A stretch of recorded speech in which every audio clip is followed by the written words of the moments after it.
Welcome to Zee Telugu news market watch. మనతో మాట్లాడడానికి stock market analyst Guruprasad గారు ఉన్నారు. Sir good afternoon.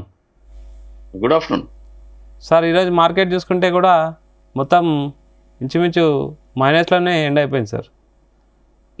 Mid cap and small cap చూసుకుంటే mid cap వచ్చేసి 1%, small cap అయితే 2.25% డౌన్ అయిపోయింది. ఓవరాల్గా లాస్ట్ 2 months నుంచి చూసుకుంటే కంప్లీట్ స్ట్రీక్ చూస్తే సార్ ఓన్లీ 2 రోజులు మాత్రమే పాజిటివ్గా ఉంది.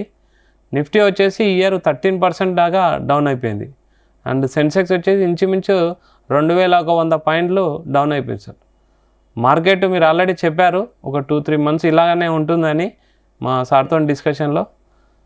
ఏం సార్ ప్రజెంట్ మార్కెట్ ఏం అనాలిసిస్ చేస్తారు అండ్ రేపు నెక్స్ట్ వీక్ ఎలా ఉండబోతుంది? రవి, ఇప్పుడు ఏంటంటే మనం చాలా టఫ్ సిచ్యువేషన్ లో ఉన్నాము. ఓకే, అంటే మార్కెట్ వచ్చి సెల్లింగ్ ప్రెషర్ అనేది అప్పుడప్పుడు వస్తూనే ఉంది, బట్ ఎవ్రీ రైస్ షార్ట్ అనేది కన్ఫర్మ్ అయిపోయింది.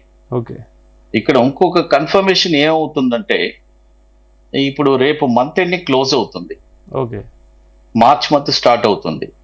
అంటే దాదాపు ఈ నెల రోజుల్లో మార్కెట్ కూడా దాదాపు ఒక 1300 పాయింట్స్ హైలోంచి కరెక్ట్ అయ్యి ఉంది.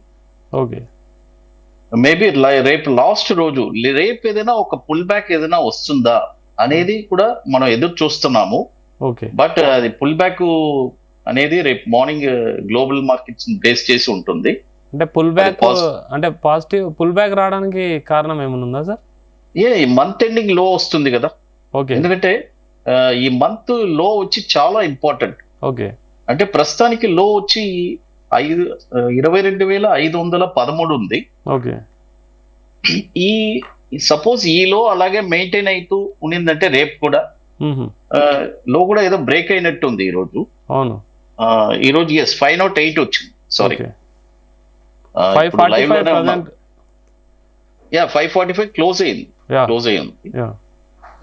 ఇప్పుడు ఏంటంటే యాక్చువల్ గా వచ్చి 22,000 ఈ 508 అనేది ఇప్పుడు ఈ రోజు లో వచ్చింది. రేపు ఎంత లో వస్తుందో మనకు తెలియదు. ఓకే, అది వచ్చి ఒక మంత్లీ లో, అది చాలా ఇంపార్టెంట్ అయిన లో. అది రేపు వచ్చేది అంటే 22,508 ఇంపార్టెంట్ అంటున్నారా సార్? లేదు, రేపు వచ్చే లో ఇంపార్టెంట్. రేపు మంత్ ఎండింగ్ అంటే ఈ లో ఈ రోజు 508 వచ్చింది. రేపు ఎంత వస్తుందో తెలియదు కదా. ఓకే, మేబీ రేపు ఒక 100 పాయింట్స్ 150 పాయింట్స్ డౌన్ ఉండొచ్చు. ఆ లో అలాగే మెయింటైన్ అవ్వచ్చు. సపోజ్ ఆ లో వచ్చి నెక్స్ట్ మంత్ కి ఎలా ట్రేడింగ్ అనేది మనం చెయ్యాలి అనేది చెప్తాను. ఓకే, ఈ మంత్ లో అంటే రేపు ఇప్పటికీ ప్రెసెంట్ 22,508 లో వచ్చింది. ఓకే, నెక్స్ట్ కమింగ్ అంటే రేపు కూడా ఏదైనా ఒక ఫ్రెష్ లో వచ్చిందంటే ఆ వాల్యూ తీసుకొని ఆ వాల్యూ కానీ లో బ్రేక్ అయిందంటే, ఓకే, అంటే ఆ సెల్లింగ్ అనేది ఇంకా వీక్ అయిపోతుంది మార్కెట్.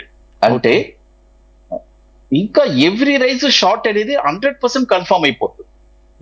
ఓకే, ఇప్పుడు దాకా ఏదో అటు ఇటుగా ఉనింది. ఓకే, ఇంకా హెవీ సెల్లింగ్ ప్రెషర్ వస్తుంది ముందు రోజుల్లో. అవన్నీ సంకేతాలు. అది 22,508 కంటే లో వచ్చి రేపు ఇంకా దానికంటే లో వచ్చినప్పుడు అది ఇంకా బాటం వెళ్ళిపోతుంది అంటారా సార్? ఇప్పుడు రేపు ఏ లో వస్తుందో ఆ లో ఇంపార్టెంట్ రవి.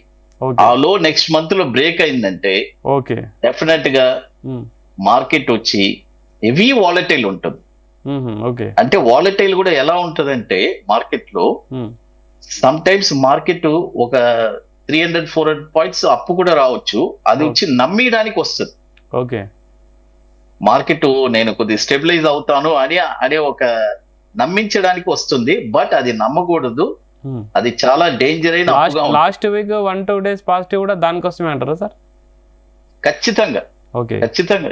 ఎందుకంటే మార్కెట్ వచ్చి అసలు ఇంకా ఈ మార్చ్ లో వచ్చి ఇంకా చాలా ఇంపార్టెంట్. అది నెక్స్ట్ కమింగ్.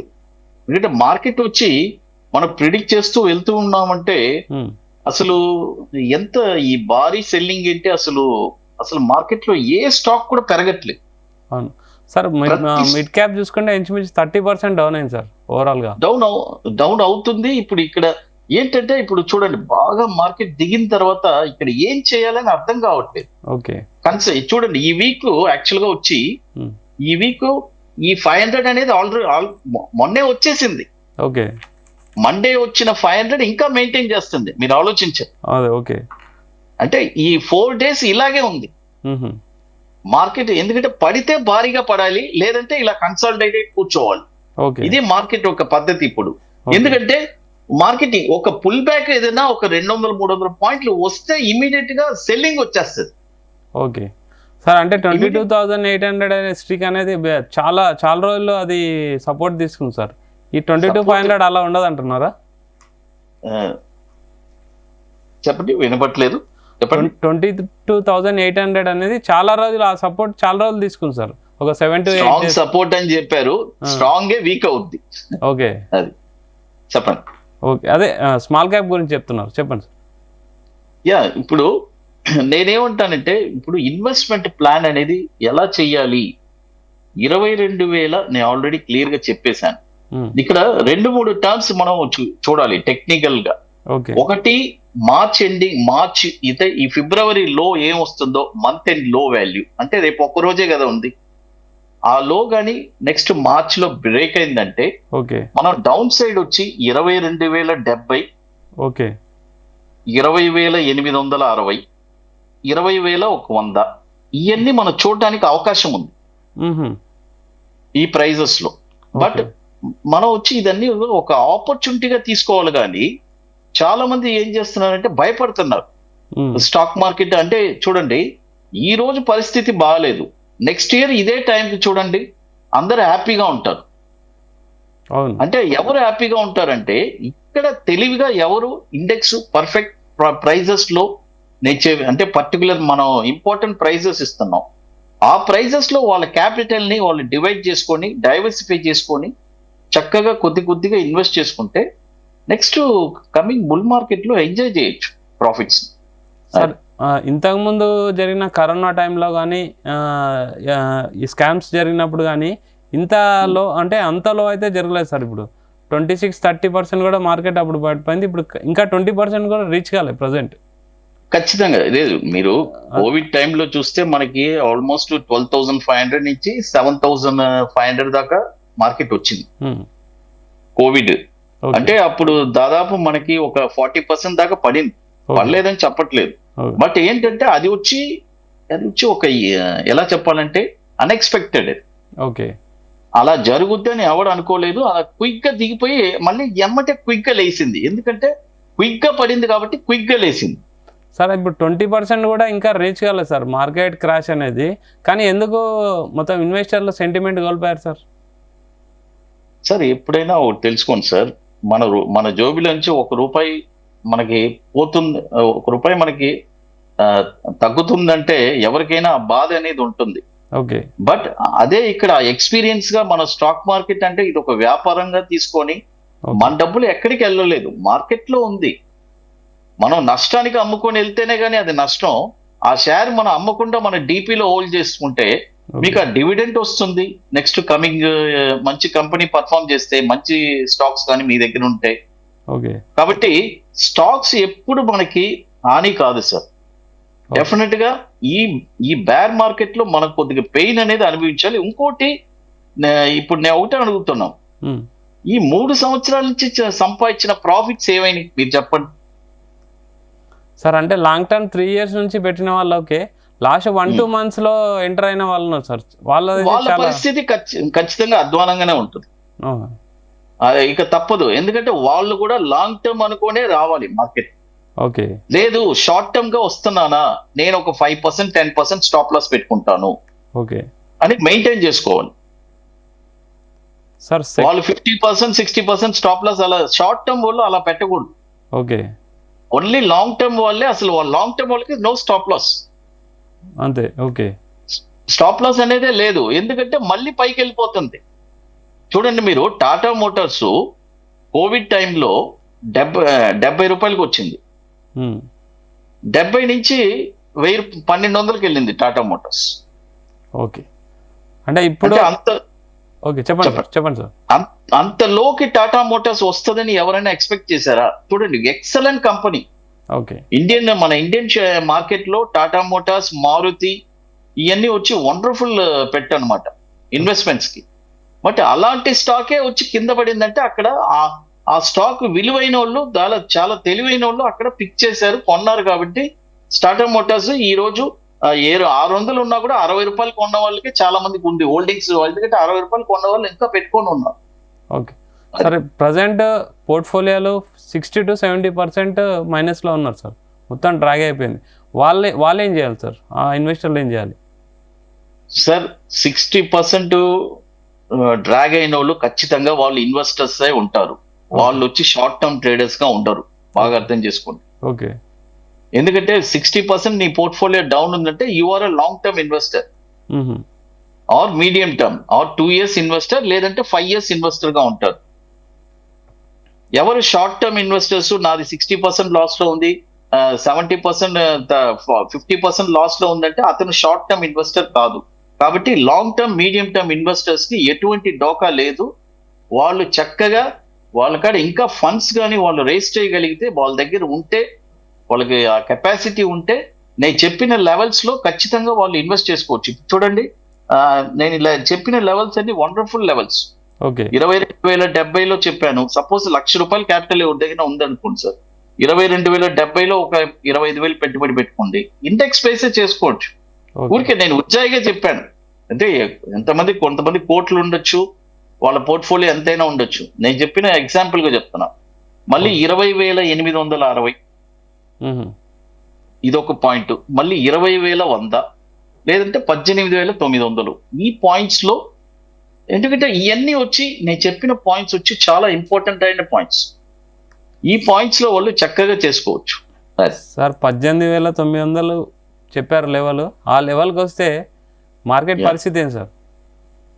సార్ యాక్చువల్గా వచ్చి ఒకటి తెలుసుకోండి సార్, ఈ లెవెల్కి వస్తే పరిస్థితి ఏంటి అనేది కాదు, వస్తే మనం ఏం చేయాలి అనేది ముందు మనం ఆలోచించాలి. ఓకే, అక్కడికి వస్తే ఏముంటుంది చూడండి. యాక్చువల్గా ఇంకో విషయం చెప్తాను. నేను ఇప్పుడు ఏం చెప్పాను, ఇండెక్స్ వచ్చి నెక్స్ట్ ఇప్పుడు ఈ మంత్ ఎండింగ్ లో ఉంది. ఆ లో బ్రేక్ అయితే నిఫ్టీలో ఉండే స్టాక్స్ అన్ని కూడా వీక్ అవబోదు.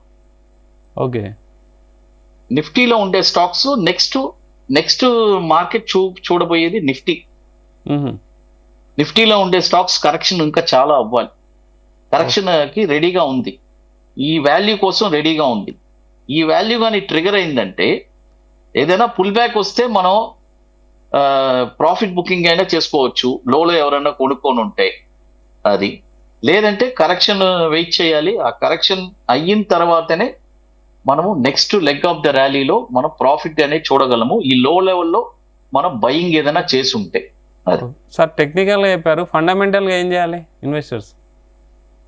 ఫండమెంటల్ చూడండి, ఇక్కడ ప్రాబ్లం ఎక్కడ జరుగుతుందంటే, టెక్నికల్ ఫండమెంటల్ ఎప్పుడు వాళ్ళిద్దరికి ఎలా చెప్పాలంటే వాళ్ళిద్దరికి సెట్టే అవ్వదు. ఓకే, ఫండమెంటల్ చూసేవాళ్ళు టెక్నికల్ చూడకూడదు, టెక్నికల్ చూసేవాళ్ళు ఫండమెంటల్ చూడకూడదు. ఓకే, నేను ఫండమెంటల్లీ ఇప్పుడు నేను ఒకటి చెప్తాను. నిఫ్టీలో 50 కంపెనీలు ఉన్నాయి. ఓకే, ఆ కంపెనీలన్నీ మూసేసే కంపెనీలా? మీరు చెప్పండి. అన్ని మంచి కంపెనీలే. ఇన్ఫోసిస్ కానీ, రిలయన్స్ కానీ, టాటా మోటార్స్ కానీ, టాటా స్టీల్ కానీ, ఏదైనా సరే ప్రతిదీ మంచి కంపెనీయే. మరి ఫండమెంటల్స్ గా మంచి కంపెనీలు ఎందుకు దిగుతున్నాయి? కరెక్షన్ అవ్వాలి. ఓకే, కాబట్టి ఫండమెంటల్స్ కి టెక్నికల్స్ కి అటోకాలు ఇటోకాలు వేయకూడదు. First point. నేను ఒకటే చెప్తాను, ఫండమెంటల్స్ ఫాలో అయ్యేవాళ్ళు మీరు ఫండమెంటల్సే ఫాలో అవ్వండి, మీరు టెక్నికల్ జోలికి రాబాకండి. సార్ మీరు నిఫ్టీ 50 అన్నారు కాబట్టి ఇంకో న్యూస్ ఉంది సార్ మనకి. అంటే already Zomato and Jio finance Nifty 50లోకి ఎంటర్ అవుతున్నారు సార్. అంటే బ్రిటానియా అండ్ ఇవి బీపీసీఎల్లో ఎగ్జిట్ అయిపోయి నిఫ్టీ 50 ఇంకా రాలేదు కదా. అదే అంటే ఈ టైంలో కొనొచ్చా జొమాటో అండ్ జియో ఫైనాన్స్? వచ్చిన తర్వాత ఆలోచిద్దాం రవి గారు. ఎందుకంటే అది ఫస్ట్ నిఫ్టీలో అనేది రీప్లేస్ అవనియండి. రీప్లేస్ అయిన తర్వాత మనం దాని గురించి ఆలోచించవచ్చు. ఎందుకంటే వచ్చిన తర్వాతే దాని గురించి మనకు తెలుస్తుంది. ఓకే, ఫైనల్గా నెక్స్ట్ మార్చ్లో మార్కెట్ పరిస్థితి ఏంటి సార్? సింపుల్గా చెప్పండి. సింపుల్ గా నేను షార్ట్ అండ్ ఇదిగా చెప్పేస్తాను. నెక్స్ట్ మార్చ్ లో మార్కెట్ అంటే ఈ రోజు ఇదే మీరు ఇంటర్వ్యూ రేపు తీసుంటే చక్కగా అన్ని క్లియర్ అయిపోయేది. ఓకే, మళ్ళీ రేపు ఈవినింగ్ లో చూద్దాము. ఓకే, రేపు ఈవినింగ్ లో అంటే 28వ తారీఖు ఫిబ్రవరి 28వ తారీఖు లో అంటే ఇప్పటికి ఏమొచ్చింది 508 వచ్చింది 27వ తారీఖు. 28వ తారీఖు లో ఈ 508 అలాగే ఉంటే ఇదే లో అనుకుంటే ఈ మంత్ నెక్స్ట్ ఆ లో బ్రేక్ అవ్వకూడదు. బ్రేక్ అయ్యిందంటే డెఫినెట్ గా మోర్ సెల్లింగ్ ప్రెషర్ మనం చూస్తాము. ఓవరాల్ గా నేను చెప్పే అడ్వైస్ ఏంటంటే ఇన్వెస్టర్స్ కానీ ట్రేడర్స్ కానీ ట్రేడింగ్ చేసే వాళ్ళు చాలా కాషియస్ గా ఉండండి మీరు. ఎందుకంటే మార్కెట్ వచ్చి సెల్లింగ్ లో ఉంది. ఎవ్రీ రైజ్ షార్ట్ లోనే ఉండాలి ఇప్పుడుండే పరిస్థితి. ఎందుకంటే లాంగ్ కన్ఫర్మేషన్ ఏమీ లేదు, ఒక్క కన్ఫర్మేషన్ కూడా లేదు. అది లాంగ్ కన్ఫర్మేషన్ ఏదైనా వచ్చిందంటే ట్రాప్ అవ్వబాకండి, అది ఒకటే చెప్తాను. ఇన్వెస్టర్స్ కి మాత్రం ఏం భయపడొద్దు. మీరు అంటే హోల్డింగ్ కెపాసిటీ ఉంది కాబట్టి మీకేం ప్రాబ్లం లేదు. ఈ పెయిన్ అనేది మనం అనుభవించాల్సిందే, తప్పదు. But it's a good pain, అంటే ప్రాఫిట్స్ వస్తాయి next coming days. Thank you sir, thank you very much. Thank you Ravi గారు. సో గురుప్రసాద్ గారు చెప్పేది ఏంటంటే పెయిన్ ఉంది, పెయిన్ మాత్రం ఇది మంచికే, ఇంకా మంచి లాభాలు నెక్స్ట్ కమింగ్ డేస్లో చూడొచ్చు. ప్రజెంట్ అయితే మార్కెట్ అయితే వాలటిలిటీ ఉంటుంది. రేపు ఈవినింగ్ వచ్చే లోని బట్టి నెక్స్ట్ మార్చ్ ఎలా ఉంటుందో ప్రిడిక్ట్ చేయొచ్చని సార్ చెప్తున్నారు. Keep watching Zee Telugu news.